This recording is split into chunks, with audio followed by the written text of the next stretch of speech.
Coming to paperback and e-readers, John Haynes, A Thorn in My Side. The man who rules the world takes on an agent from the CIA from the Black Boule in this action-packed all-new John Haynes series adventure. Pre-order your copy of John Haynes' A Thorn in My Side at Amazon.com and other online booksellers.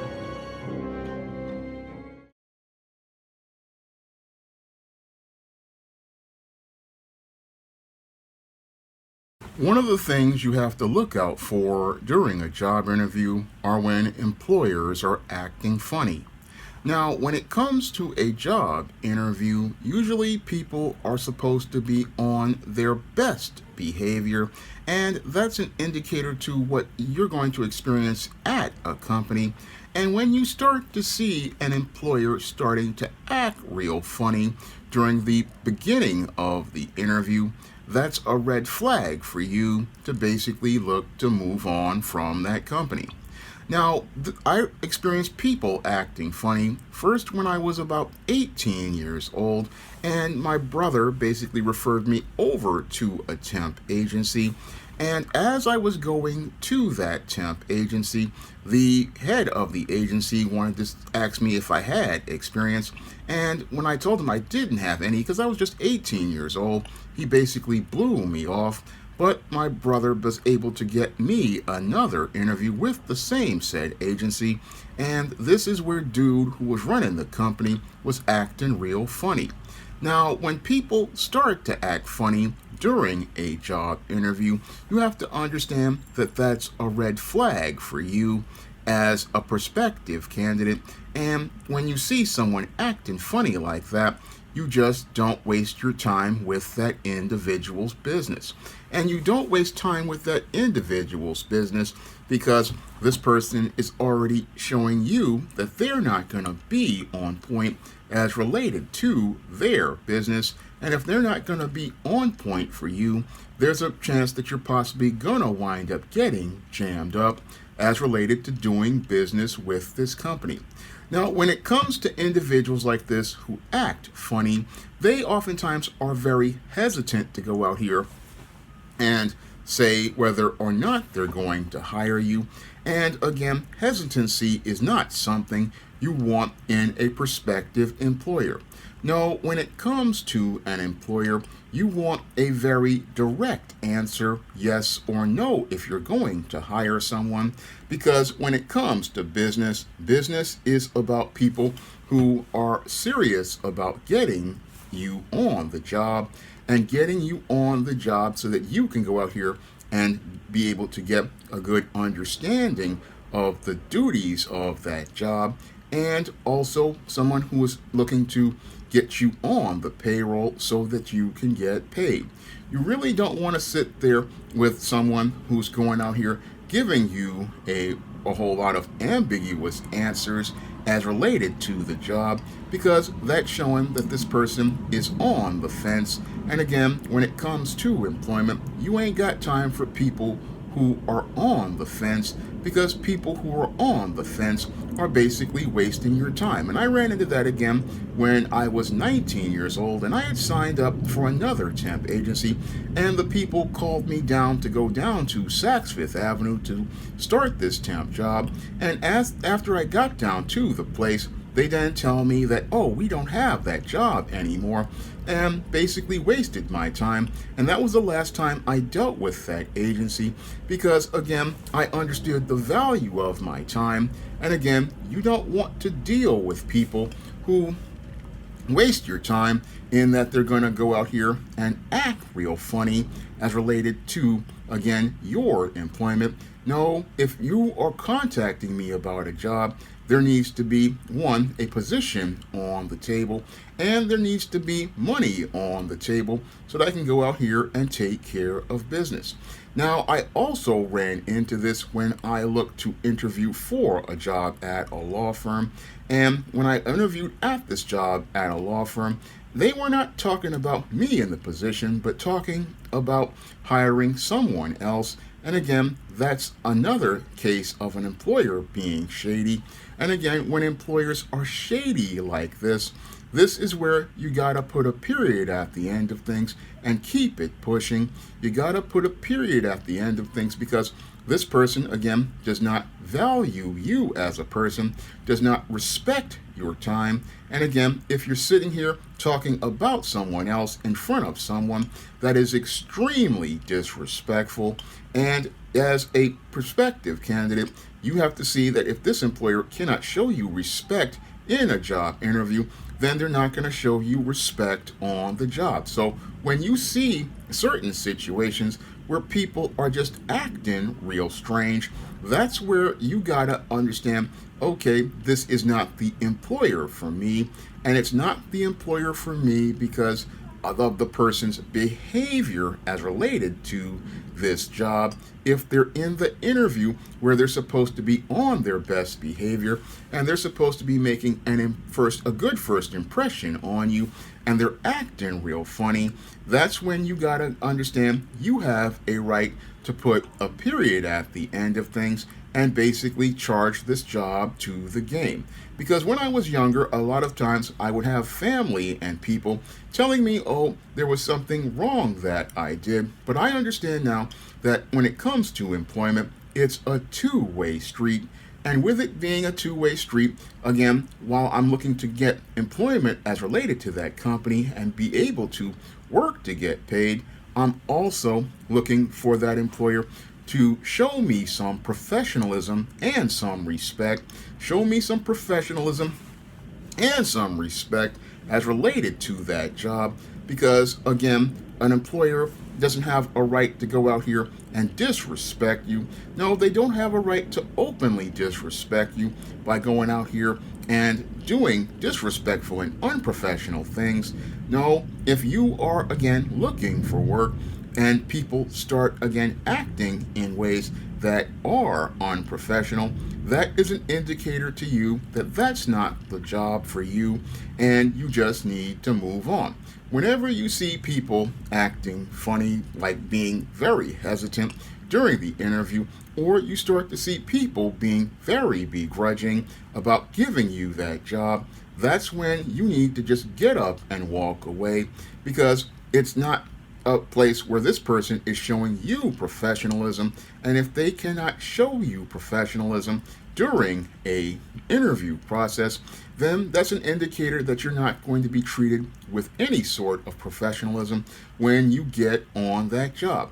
And the last thing you want to do is deal with people who are hesitant or begrudging as related to hiring you, because while these people will sit there and say you need to have enthusiasm for the job, no, an employer has to have enthusiasm for the workers, because it's the employer's passion that will show if they really are about supporting you on the job and supporting you as a person. I mean, as a guy out here myself who has to hire people like comic artists, whenever I see a comic artist whose work that I like, I have to be enthusiastic about that work to go out here and make an inquiry of that person. And I feel that, again, as a professional, if I don't have that passion for a person, then I shouldn't sit there and waste that person's time by being hesitant to go out here and hire them. Either I want to hire that person based on what they are presenting, or I don't want to hire them at all. And what I see here with, again, the hesitant people and the begrudging people is that they don't have the backbone or the stones to go out here and say no. They're afraid to go out here and say no because they know that they're in the wrong. I mean, in the case of those temp jobs, they were basically retail jobs that anyone could do, but they just didn't want me to do them.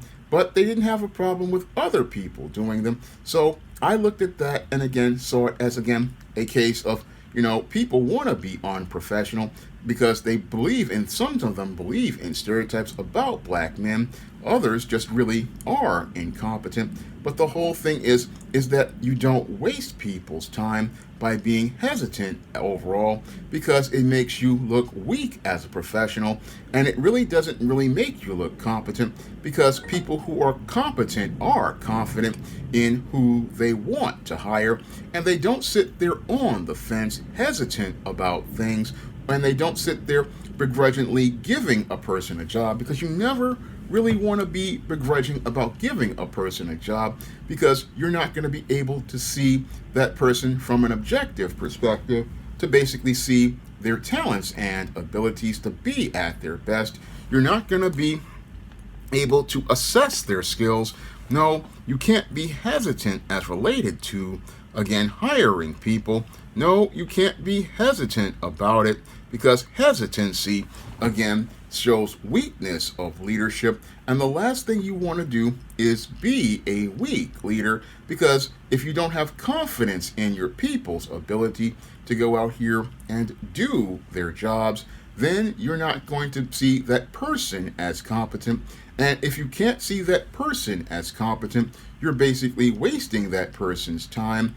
And I know that some people say that, employers need to give people a chance, but you have to give people a chance where you show your passion. You don't go out here and hesitate as related to things, because the worst thing you could do for someone is hesitate to, again, hire them. And again, hesitancy shows doubt, and you never really want to have doubt as related to someone. You really want to have that confidence and basically be able to trust in this person's abilities.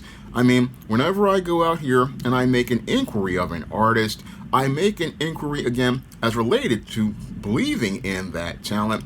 Whenever I go out here and I have people sometimes come to me, I'll go out here and give a person a chance based on what I see in their portfolio. Again, I don't want to go out here and do what people did to me when I was a teenager and a young adult. I don't want to go out here and be like, oh, I really, I'm doubtful and hesitant. I'm afraid to take a risk. No, I understand fully that you take a risk on someone, and sometimes there's a reward for the risk. And again, that reward, again, can come from that risk. But the whole thing is you have to have confidence to take that risk. You have to have confidence to take that risk and go out here and put yourself out there the way this person is putting themselves out there. And yes, it's a very vulnerable space. It's a very vulnerable space for both of you to be in, but you've got to, again, trust your people, because if you don't trust your people, they're not going to be able to bring you their best. And that's something I've run into with many employers over the years, is this, again, fear and hesitancy as related to hiring me. And it really just irks me, because you should not be sitting there hesitant. You should not be hesitant as related to things. If somebody showing you actual records and showing you actual ability, you've got to, again, really understand that this person, if they are serious, they're coming to you out of being serious. And again, you trust in that judgment, because, again, you never want to go out here and hire anyone on doubt. No, you never want to hire anyone on doubt, because the whole thing is, if you hire people that you are doubtful about, you're not going to be confident in their abilities. You're not going to be able to trust their abilities, and that's going to undermine your worker morale. It's going to undermine your team. It's going to undermine your ability for your team to be effective.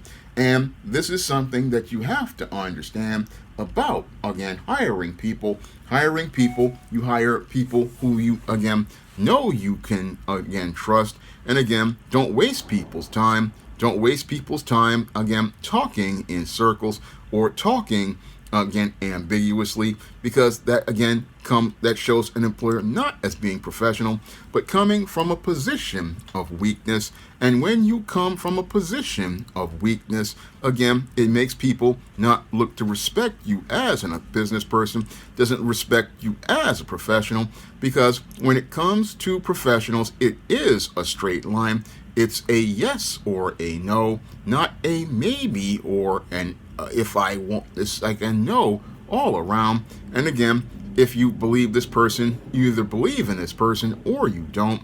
And that's one of the things that makes it, again, really frustrating for me with some employers, is when they start acting funny. When you have people acting funny, it just really it leaves a bad impression on a prospective candidate who is out here. It really leaves a really bad impression because it shows that the leadership at this company is not strong, and shows that the people there, again, are not really confident in themselves, because, again, strong leaders do not go out here and act real funny in the presence of someone. They don't sit there and act all nervous and act all anxious. They know that, okay, here's a prospective candidate, they're here for a job, and if they don't meet my qualifications, I'll just let them know up front. Now, some people will think, oh, a person will get emotional when they're told no, but real professionals like myself, we can take the no and move on. But the thing that's frustrating are the people who are too scared to say no, and too scared to say no because they're afraid of upsetting someone. But if you're in business, you're going to upset people all the time. It's just part of business. And the whole thing is, the last thing you want to do is go out here and upset people as related to, again, you acting funny, because we can read that during the interview, and I've read this during interviews with people's body language. I mean, I can read when someone's acting real funny, and again, people who act funny are not people you want to work with because they're not honest. And if they can't be honest during the interview where they're supposed to make a good first impression on you, then they possibly won't be honest when you're trying to go out here and work for them. Now, if you want to learn how to identify workplace predators, you can pick up my book, Stop Simping in the Workplace, on Amazon.com in paperback and Kindle format. You can also find Stop Simping in the Workplace at other online booksellers like Draft to Digital, Google Play, Barnes & Noble, and big box retailers like Walmart and Target. And Stop Simping in the Workplace will help you be able to turbocharge your career, because you'll learn how to identify workplace predators, learn how to avoid the pitfalls and traps at work, and be able to set a course for your career where you can move yourself forward on the job market. And if you want to check out some of my other books on the SJS Direct imprint, you can find many of my other men's issues books and my fiction and nonfiction on Amazon.com in paperback and Kindle format. You can also find my men's issues fiction at other online booksellers, along with Stop Simping in the Workplace at other online booksellers like Draft to Digital, Google Play, Barnes & Noble, and big box retailers like Walmart and Target. And if you want to see me make more videos about the workplace, you can send a donation to the Patreon, the PayPal, or the Cash App by clicking the links in the description box. That's all I have to say for this video. You can comment, rate, and subscribe. Now available for the first time in paperback, Stop Simping in the Workplace. Men, learn what you need to know in order to protect your job from workplace predators with Stop Simping in the Workplace. Available in paperback at online booksellers everywhere. Now available in paperback at e-readers. Isis, Dark Incubus. The goddess next door gets enthralled in a romantic entanglement with an evil incubus in this all-new Isis series adventure. Get your copy of Isis, Dark Incubus in paperback and e-readers today. Support Black-owned and Black-operated digital broadcast media. www.niceradionetwork.com. Nice Radio Network, broadcasting 24 hours a day, 7 days a week.